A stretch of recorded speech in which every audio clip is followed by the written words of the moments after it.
Hi everyone, I'm Nikita and it took me 6 years to get from this to this.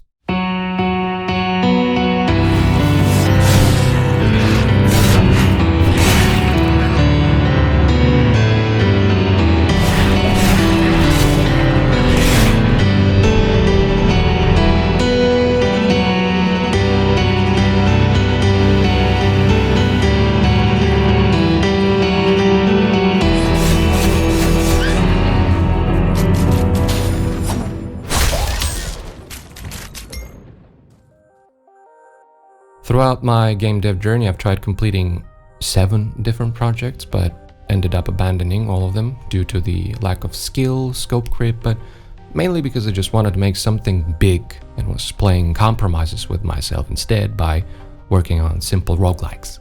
But after countless prototypes, I realized that it's not going to work and went all in with making my dream game a real game.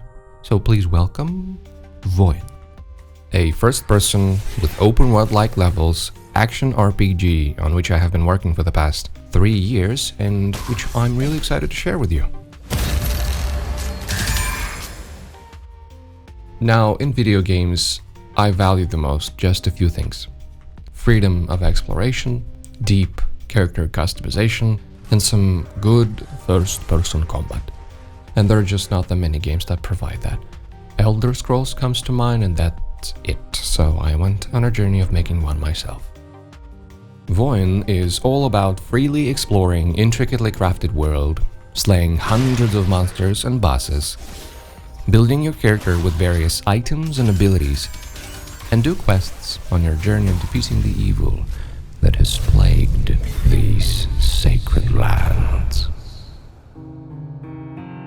Our hero, Lightning, is a being that embodies the power of lightning.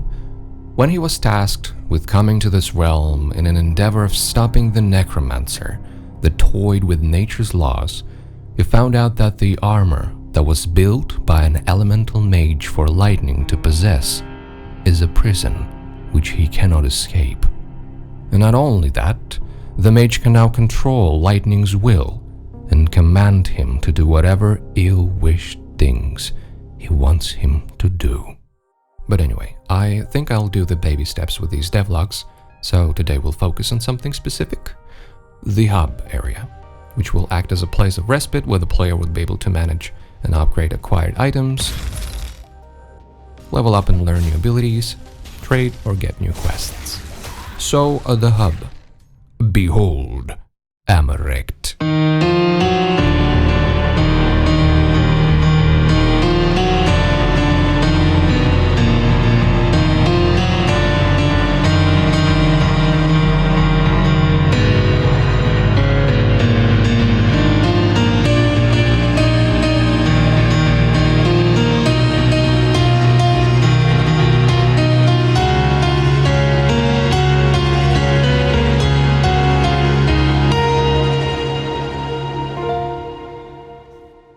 Built by an elemental mage in the middle of a frozen ocean, right to the top of the long dormant underwater volcano, now reawakened, in a place where water, fire, earth, and all other elements and aspects of them collide, allowing for greater connection to nature. The tower is built with obsidian, which was commanded to take the required shape using elemental magic, which is the reason why there are a lot of weird shapes and fractal structures, because magic leaves an imprint of its nature on the things that it touches. So if you decide to command the obsidian into a certain form using magic, it will end up looking a little weird and out of this world. One of my passions is level design and level art specifically. I love exploring and designing these beautiful areas that just take your breath away and make you forget that you're playing a video game. One of the main inspirations for VOIN's level design and just visually is Elden Ring, because it's pretty much a masterclass in dark fantasy level art, with its massive landscapes and structures, intricate layouts filled with interesting things to find and defeat. I just love hoarding screenshots from this game. Other inspirations are Lord of the Rings and Warcraft universes. which pretty much defined me as a person. Anyway, back to the hub. From the outside, the tower looks grim and menacing, and you would imagine that its interiors would also be gloomy and uninviting, but I didn't want that to be the case, so I decided to push further the idea of a tower that encapsulates different elements. I needed to have one room for the player to level up in, so first of all, I thought about the element that kinda represents self-development more than others, and ended up with the Hall of Reflection, which I found to be pretty fun, because self-reflection has a different meaning from actual physical reflections, for example, but this room has both. Nature spirits of all the different elements can come to this place to reflect and rest, walking slowly through the starry waters and gaze into the infinite. While Lightning, our protagonist, can use the reflection portal in the center of this room to level up. As simple as that.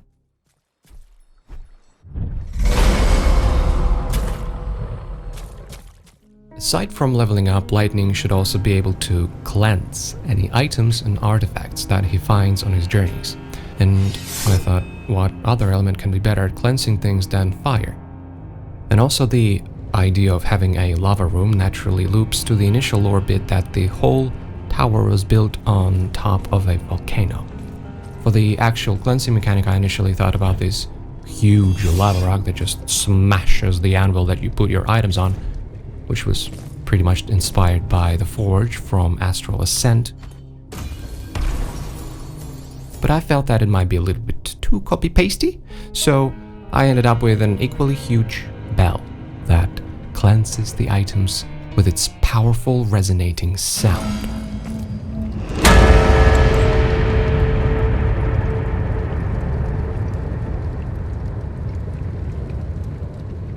It doesn't really connect with the whole fire theme though, so if you have any other ideas for that, let me know.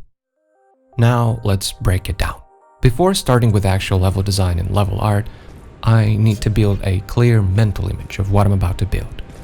The whole idea of the hub was actually kickstarted by a single image which sparked the idea of a dark, menacing tower in the middle of the ocean. So I started with writing its lore, coming up with a name and story. It is a role-playing game after all. While writing in the lore, I usually assemble a reference board with at least a few images to help define the mood, the shapes, maybe the lighting that I will be going for. So the lore that I came up with kind of gives off Ice Crown or Isengard vibe, with both being dark and spooky towers that act as a residence for some evil-looking guys. Now, I don't follow the reference images exactly. Their whole purpose is to just kickstart the creativity and maybe provide some specifics on things like how the lava is supposed to look or how the water is supposed to crash against a cliff, you know, things like that. After all that is done, the next exciting part begins: level design. Now, usually in the industry, the level design is all about gray boxing. It's all about assembling a functional level with simple shapes without using any final complex assets, because in the beginning, it's important to quickly iterate on the sizes of structures, the routes that the player will take, the distances, and all that. Now, I don't do that. I start with final assets right away because I have no time for playing with cubes. What am I, 4-year-old? Coming from Warcraft 3 and Skyrim modding, I'm used to using already existing assets instead of making my own, and I noticed that these restrictions spark creativity a lot, so I just enjoy it this way. So yes, the final assets, how do I get them? Well, I'm a solo dev with limited lifespan, so I buy them on the marketplace. Then I pick specific meshes that I liked and modify them, most times heavily and other times not so much, but my goal is to end up with a kit of quote-unquote building blocks with which I then assemble bigger structures like towers, supports, whole tower layers, columns, walls, and all that. I purposefully pick as few meshes as possible because it contributes to the game's performance. Having less unique textures and meshes allows for more aggressive auto-instancing, which is a huge part of making sure that your or someone else's computer doesn't explode. And also, 60 FPS in a first-person game with fast-paced combat would simply not be enough, because the camera movement can be a lot more intense than in any third-person game.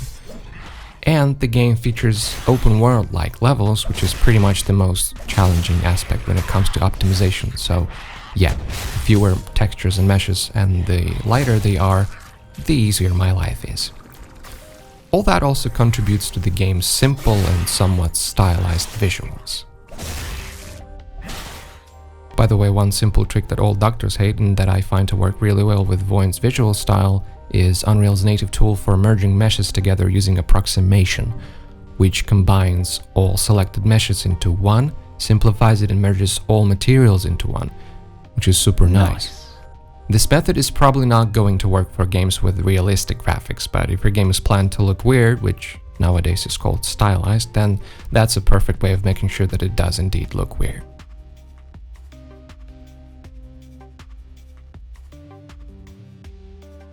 Alright, the hub is still in development and I currently work on a few other rooms and debate whether adding a few NPCs to converse with would be a good idea, knowing that it might end up being a lot of work. In fact, it will end up being a lot of work. But anyway, I think I'll wrap it up here. If you enjoyed the video, you can wishlist the game on Steam, by the way, which I will greatly appreciate. Let me know what you would like to see in the next devlog, and until then, take care, stay safe, goodbye.